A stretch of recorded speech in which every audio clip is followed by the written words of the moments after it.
Audio Jungle.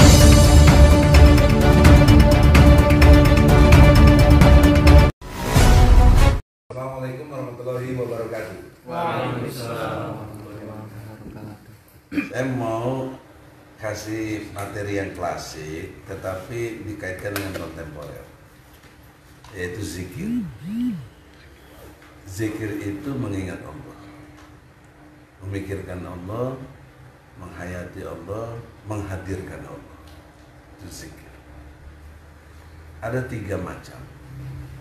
Yang pertama, tahlilan, la ilaha illallah, la ilaha illallah.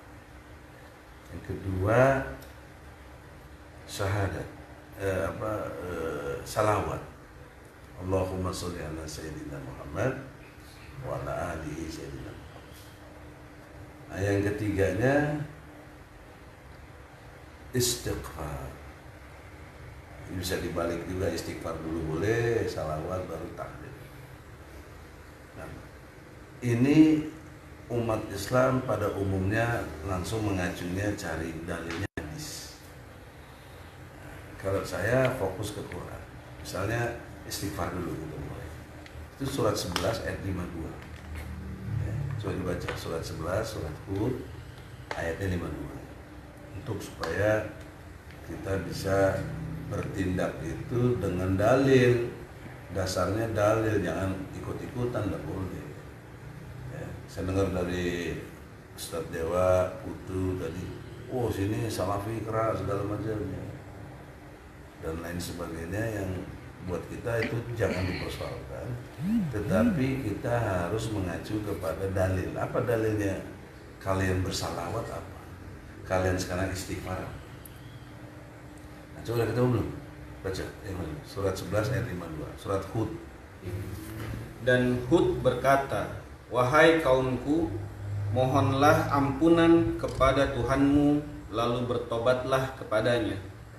Niscaya Dia menurunkan hujan yang sangat deras, Dia akan menambahkan kekuatan di atas kekuatanmu, dan janganlah kamu berpaling menjadi orang yang berdosa." Ini ada 3 hal tuh, ya, dalam konteks pengkabaran dari Al-Quran ini. Banyak minta ampunlah kepada Allah dengan bertobat. Jadi istighfar di sini, ya, disuruh sebut banyak-banyak istighfar. Yang kedua, dampak dari istighfar, di situ perumpamaannya diberikan dengan hujan deras. Hujan dalam perspektif kaum ulama memandang pasti berkah. Hujan membawa berkah, betul? Pernah dengar begitu? Betul. Nah, di sini Allah kasih hujan yang deras. Filosofisnya keberkahan, rezeki dan lain sebagainya sudah dilihat sebagai satu hal yang Allah berikan kepada orang-orang yang sering istighfar. Tanpa disadari, misalnya azam pengalamannya, apakah juga mengalami itu? Pasti nggak mungkin enggak. Ya, ada dulu katanya jahiliyah, oke dulu, terus gimana? Istighfar, istighfar, istighfar. Allah kasihkan berkah. Nah, yang ketiganya, Allah beri kekuatan, kekuatan di atas kekuatan. Amat sangat dahsyat dari rasa pengampunan kita kepada Allah. Kan kita minta ampun. Orang yang minta ampun itu orang paling Allah sukai karena dia tahu diri. Orang dia tahu diri, dia ngaku kesalahan. Dan tahap berikutnya, dia harus banyak salawat. Di mana salawat itu? Surat 33, ya, ayatnya 56. Jadi kita Quran bil Quran, Quran diterjemahkan, diterangkan oleh Al-Quran juga. Jadi bukan ditafsirkan, tapi korelasi positifnya, ada hubungan yang connectingnya jelas. Ya, coba. Sesungguhnya Allah dan para malaikatnya bersalawat untuk Nabi. Wahai orang-orang yang beriman, bersalawatlah kamu untuk Nabi, dan ucapkanlah salam dengan penuh penghormatan kepadanya. Makanya saya lebih senang pakai Sayyidina di luar sholat. Kalau sholat nggak perlu pakai Sayyidina. Allahumma sholli ala Sayyidina Muhammad wa ala alihi Sayyidina Muhammad. Coba sama-sama dong kita salam. Allahumma sholli ala Sayyidina Muhammad wa ala ali Sayyidina Muhammad. Sekali bersalawat 10 balasan dari Allah. Ya. Dan nanti di akhirat kita diberi syafaat. Maka logikanya banyak-banyaklah salawat. Nah, persoalan seriusnya, apa perspektif salawat dikaitkan dengan dunia kontemporer yang sekarang kita jalani? Kudu kumaha? Apa hubungannya salawat dengan hubungan kehidupan kita yang real? Nah, itu dalam konteks ini mesti kita baca ayat 21-nya. Tadi kan ayat 56. Tetap surat 33.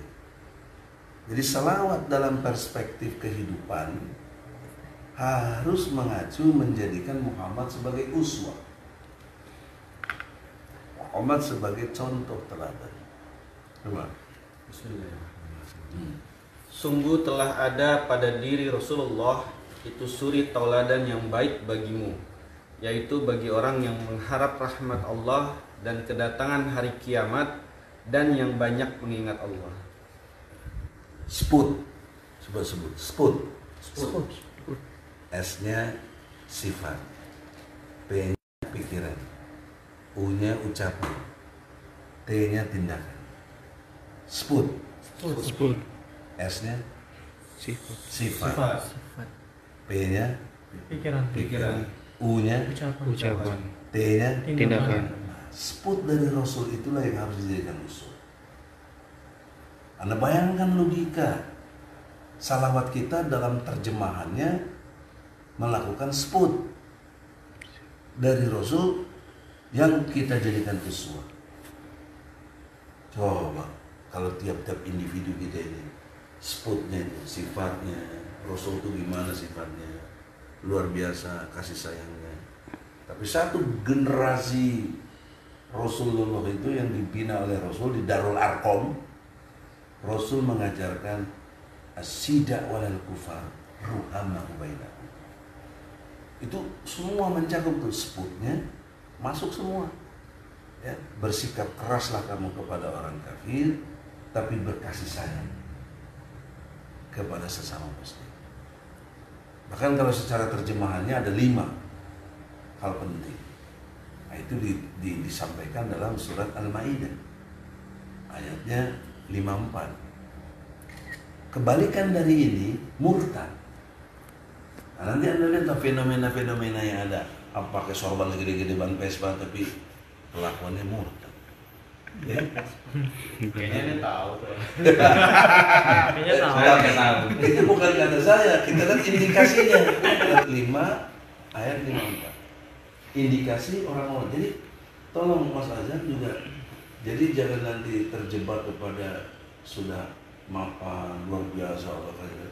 Tapi nanti tidak berjalan yang 5 ini. Ngeri bos. Ini generasi ke depan ini. Coba. Wahai orang-orang yang beriman, barang siapa di antara kamu yang murtad keluar dari agamanya, Murtad. maka kelak Allah akan mendatangkan suatu kaum, dia mencintai mereka dan mereka pun mencintainya, 1, dan bersikap lemah lembut terhadap orang-orang yang beriman, 2, tetapi bersikap keras terhadap orang-orang yang kafir, 3, yang berjihad di jalan Allah, 4, dan yang tidak takut kepada celaan orang yang suka mencela. 5. Tidak takut dibully. Anda bayangkan 1500 tahun lalu udah ada teori bully membuli. Bully kan celah. Jadi kebalikan yang dari 5 ini apa coba? Orang yang tidak mencintai Allah Dan Allah tidak mencintai. dan Allah tidak mencintainya. Ini pasti murtad. Kasar. Walaupun sorbannya tidak segede ban Vespa. Kasar. Ya atau apalah ya. Pakai gelar haji semua. Dibalin. Si nyebelin. Kasar terhadap.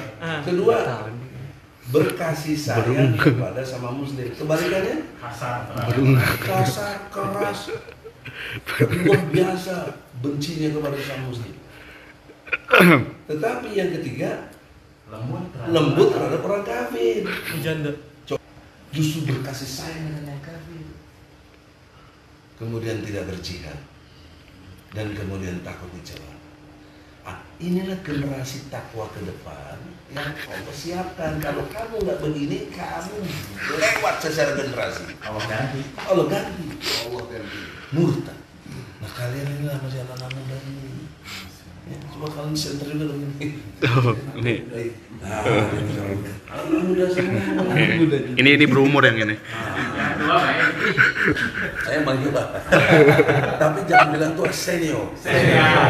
Kalau tua nanti psikologi jadi tua. Senior. Jadi dalam perspektif Al-Quran, yang dimaksud dalam pengertian salawat, menempatkan uswahnya adalah Muhammad. Dan uswahnya Muhammad dalam 5 perspektif tadi. Nggak terlalu pusing-pusing, nggak perlu pakai mazhab-mazhab tidak. Nggak perlu pakai kitab A, kitab B, nggak ada. Quran. Cukup Quran.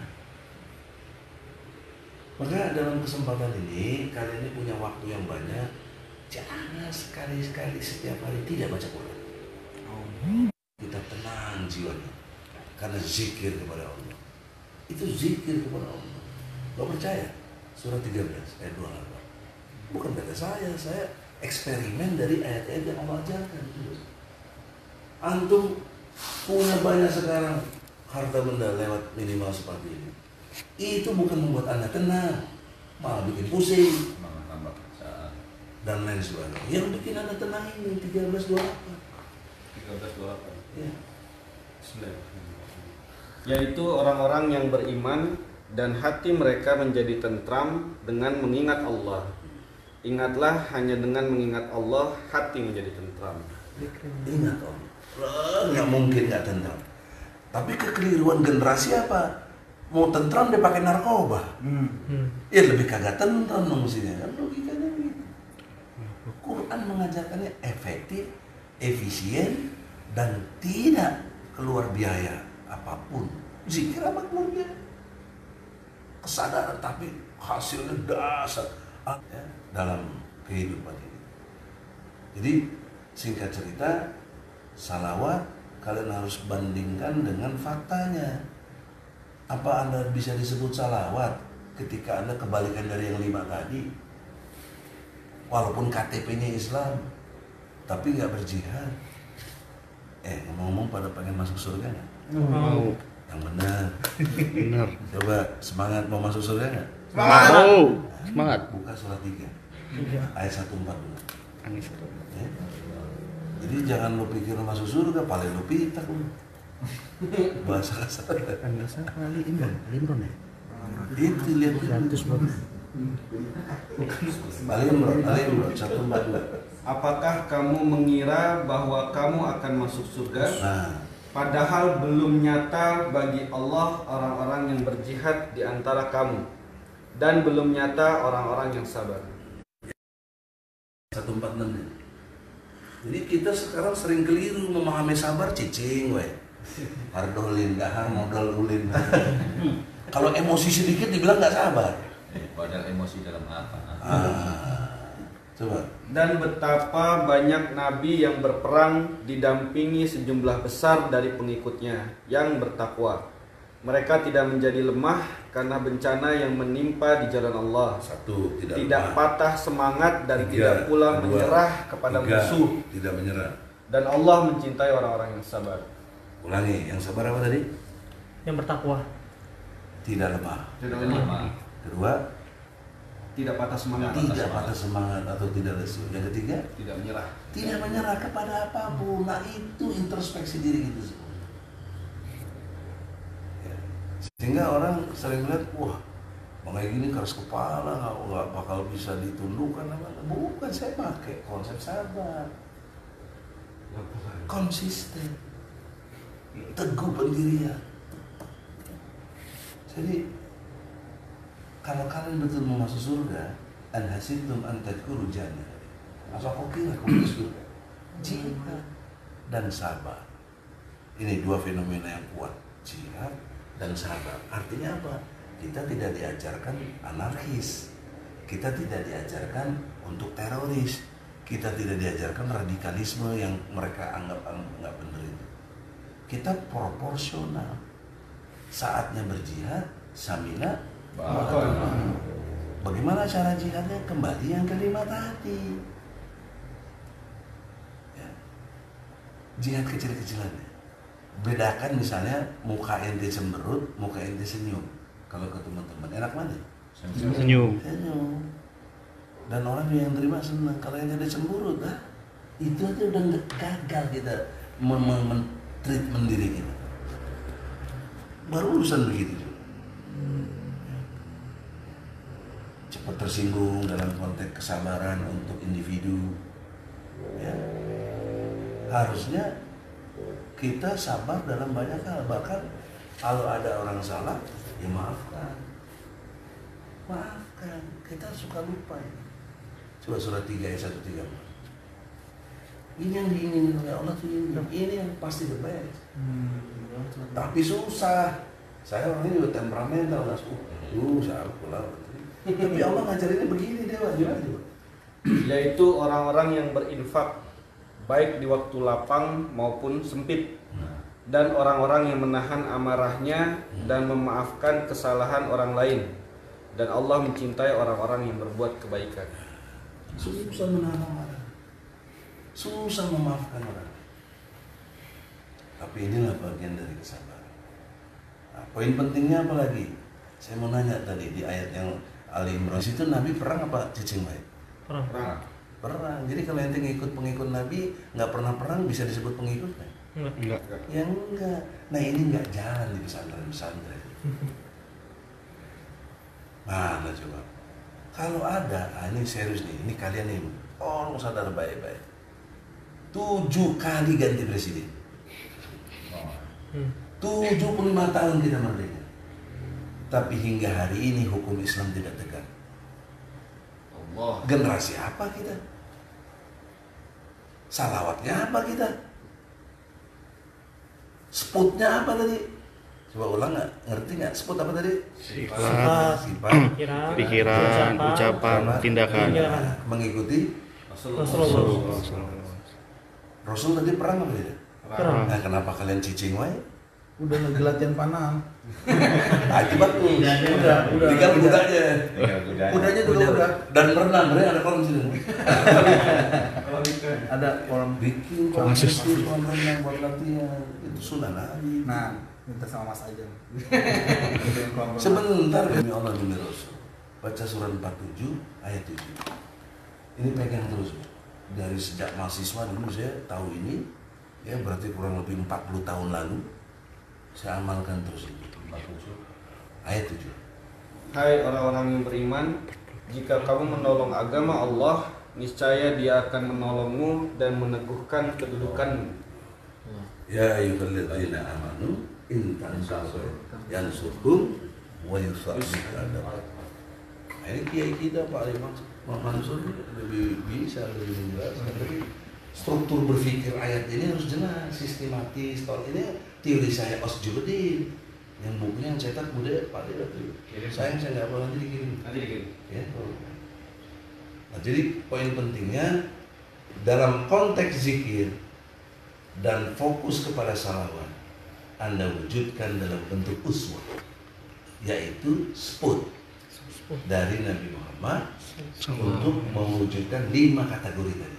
Jadi gitu struktur berpikir kita jelas. Nggak ngikutin siapa-siapa, kita ngikutin Quran dan Rasul. Yang terakhir, tahlil. La ilaha illallah. Saya semuanya. La ilaha illallah. Terus. La ilaha illallah. Lagi. La ilaha illallah. Saya nanya, dalilnya di mana kalian ngomong gitu? Di mana dalilnya? Jalan-jalan kepala sampai utang lupa. Utang nggak lupa. Ingat lagi. Astagfirullah. Nah, itu surat Muhammad, surat 47 ayat 19. Nah, tolong menarik di situ nanti ada 2 hal penting saya ingin tekankan. Dari surat Muhammad tadi 47 ayat 19. Maka ketahuilah bahwa tidak ada Tuhan yang patut disembah selain Allah, dan mohonlah ampunan atas dosamu dan atas dosa orang-orang mukmin, laki-laki dan perempuan, dan Allah mengetahui tempat usaha dan tempat tinggalmu. Yang menarik apa coba? Allah mengetahui usaha dan tempat tinggalmu. Tuh, dasar. GPS kayaknya Bang. Orang belum ada GPS apa? Tempat usaha jadi maksudnya gini, dalam standar hidup manusia seluruh dunia ya, dua hal ini nggak bisa lepas. Di mana tempat tinggal, di mana usaha lo. Karena itulah fungsi dari dapat uang kerja. Kemudian hidup nyaman, istirahat di rumah. Quran, tapi kamu nggak akan bisa nyaman kalau kamu tidak kembali la ilaha illallah. Itu dasar. Nah sekarang la dalam perspektif Islam menurut kategori istilahnya ada 3. La dalam arti menolak segala sesuatu yang bertentangan dengan Islam. La yang kedua setia kepada Allah. La yang ketiga berusaha menjalankan syariat Islam. Ini sebagai anak muda nih, ini minuman keras, ini, wah nggak bisa udah, ya ente nggak ikutin anak muda, payah lo cemen, akhirnya nggak enak minum. Ah itu Anda tidak la, gagal.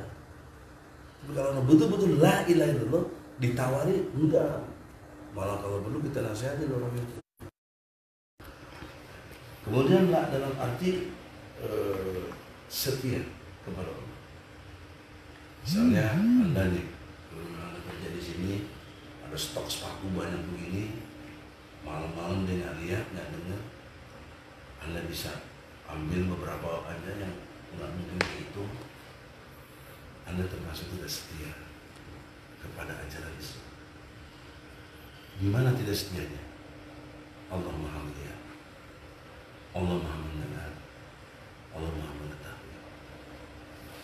Dimensinya luas, ruang dan waktu, space and time, berdimensi yang dimanapun kamu. Dimana dalilnya? Surat 57 ayat 3. Ini kalau tauhidnya kuat begini, ya dia tidurnya manajemennya, maka di training dulu. Ya. Dialah yang awal, yang akhir, yang zahir, dan yang batin, dan Dia Maha mengetahui segala sesuatu. Segala sesuatu, brother, luar biasa. Mana ada zat yang mampu begitu? Wal awalu, awal. Wal akhiru. Pertanyaan saya, awal, akhir. Kalau dari awal sampai akhir, ini ada apa nih? Ada jarak. Kalau ada jarak, berarti menempuhnya butuh apa? Waktu. Jadi jarak ini space, jarak dari situ ke situ kurang lebih ditempuh 1 menit misalnya. Jadi totalitas jagat kekuasaannya meliputi ruang dan waktu. Makanya dia mengetahui segala dalam ilmu tauhid. Sebab kalau nanti Anda ditanya man rabbuka, siapa Tuhan? Allah. Di mana Allah? Mungkin nggak boleh dong. Ini wajib fardu ain. Fardu ain ini. Banyak umat sini nggak paham.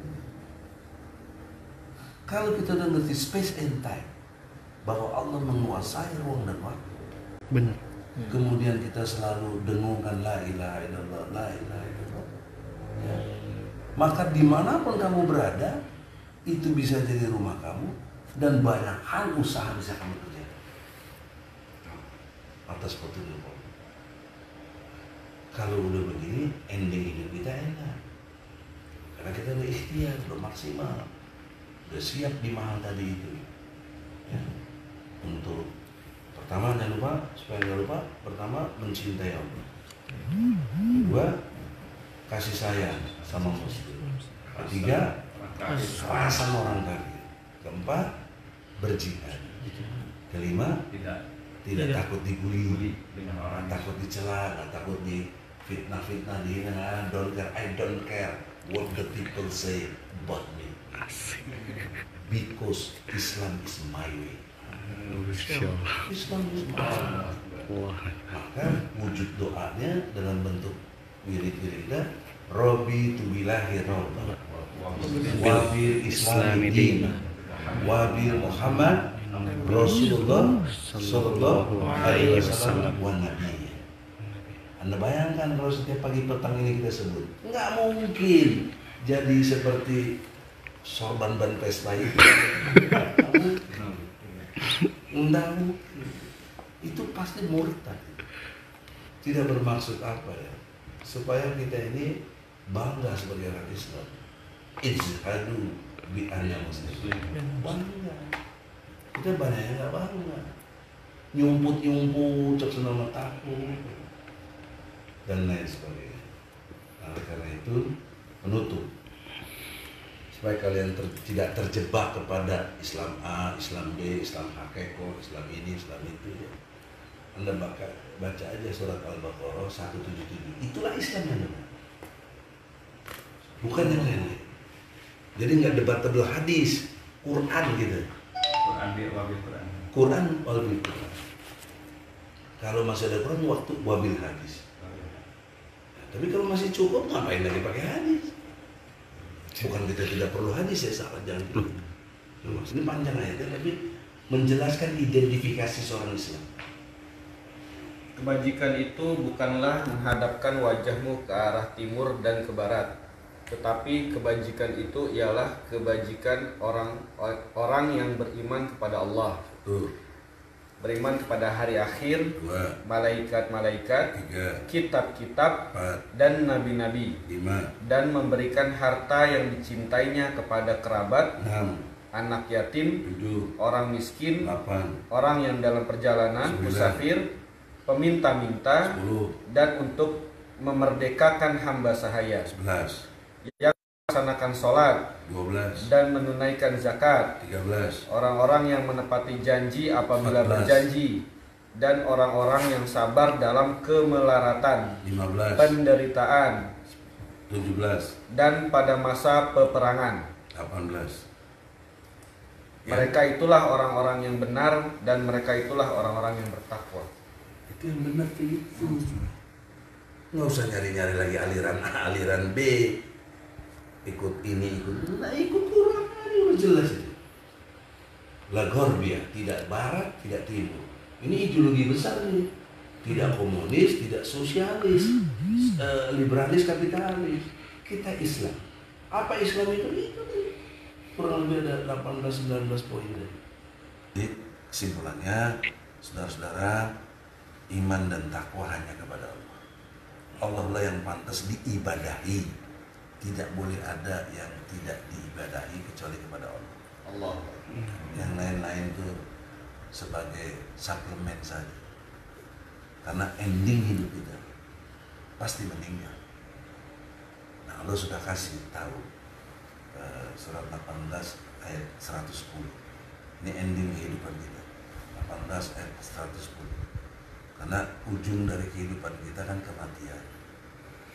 Sebelum itu menjemput kita, apa yang Allah kehendaki. Gitu. Jadi arah hidup kita ini benar. Saya belum pernah tahu ayat 110 surat 18 Al-Kahfi 110. Ya, ayat terakhir. Katakanlah Muhammad, sesungguhnya aku ini hanyalah seorang manusia seperti kamu yang telah menerima wahyu, bahwa sesungguhnya Tuhan kamu adalah Tuhan yang Maha Esa.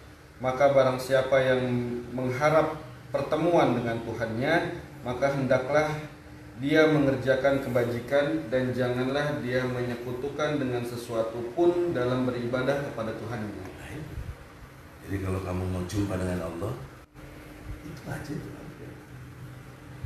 Dengan jabaran-jabaran yang tadi sudah saya sampaikan. Semoga ada manfaatnya. Barakallah. Assalamualaikum warahmatullahi wabarakatuh. Allah